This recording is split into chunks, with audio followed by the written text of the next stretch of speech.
Today on Chef John Cooks, I'm going to show you how to make the best chocolate chip cookie I've ever had. In a large mixing bowl, take and add half a cup unsalted butter, 1 teaspoon of salt, half a cup granulated sugar, 3/4 cup brown sugar, 1 teaspoon vanilla. Using a wire whip, cream the sugar and butter together.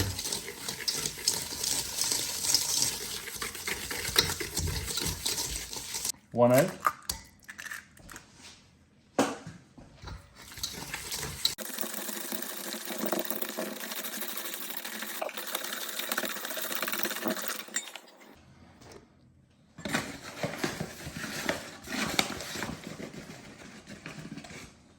One and 1/4 cup flour, half a teaspoon of baking soda. Change from a whisk to a Danish dough hook.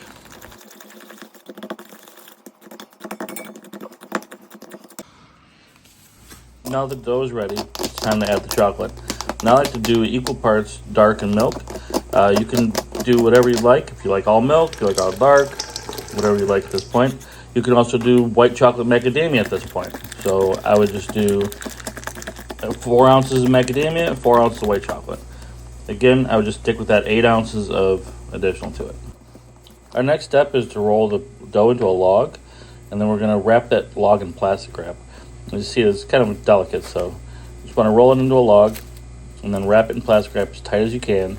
And I like to use kind of the sausage method here, where I wrap it around and then I'll use the ends to twist and then tighten the ends up. And it'll tighten the whole thing together. And you watch me grab this is kind of a sausage making technique right here, where you grab both ends, pinch closely, and then roll it on the cutting board.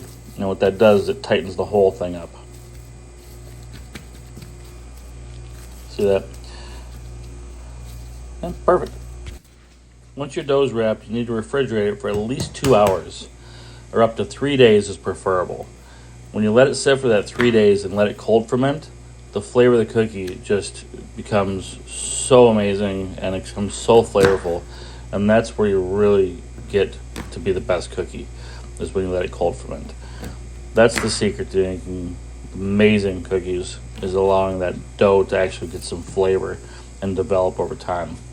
When you cook the dough the same day, it still is a good cookie. It just doesn't have quite that depth of flavor and that deep caramelization that comes from letting it cold ferment.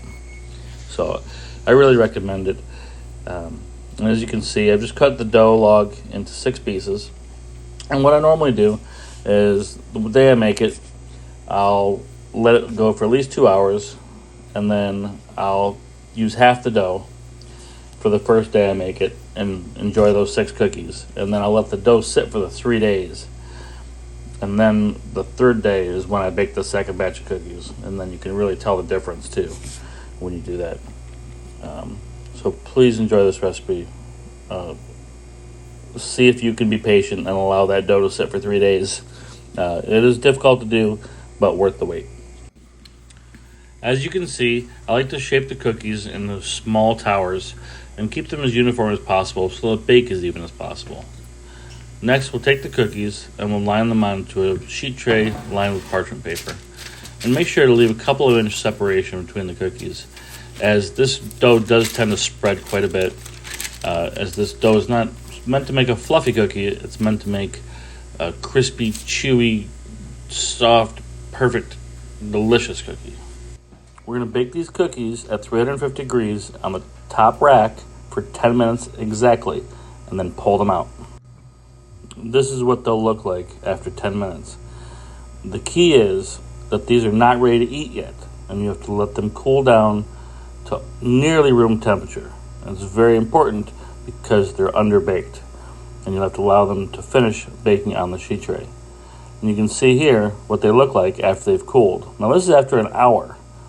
Okay, and you can still see how soft that cookie is. That is not a dry cookie at all. They're so perfect. They have this light crisp to the bottom of them, and then they're super soft and chewy. It's just so flavorful, so amazing. It is absolutely the best cookie ever. But you have to be patient with this cookie. You have to let it rest for 2 hours in the fridge before you bake the cookies off. If you don't, they'll spread too much. If you over bake them, they will get dry on you. You have to trust the 10 minutes and pull them out, and then you have to allow them to rest. If you try to eat the cookie before they're rested, it'll fall apart on you because it's underbaked, and you have to allow the resting time to finish baking the cookie. Now let's look at the 3-day dough. The cookies are noticeably lighter in color after baked for 10 minutes, and they're much more flavorful. And as you can see, this is after they've set and rested. Now these cookies, you can see the chocolate is still melty and gooey. And this is after they've sat for nearly an hour. Now, the mark of a good cookie is not how well a cookie eats right out of the oven, but how good the cookie is after it's sat. Even the next day and the second day, they're still soft and delicious. I'm telling you, best dough ever.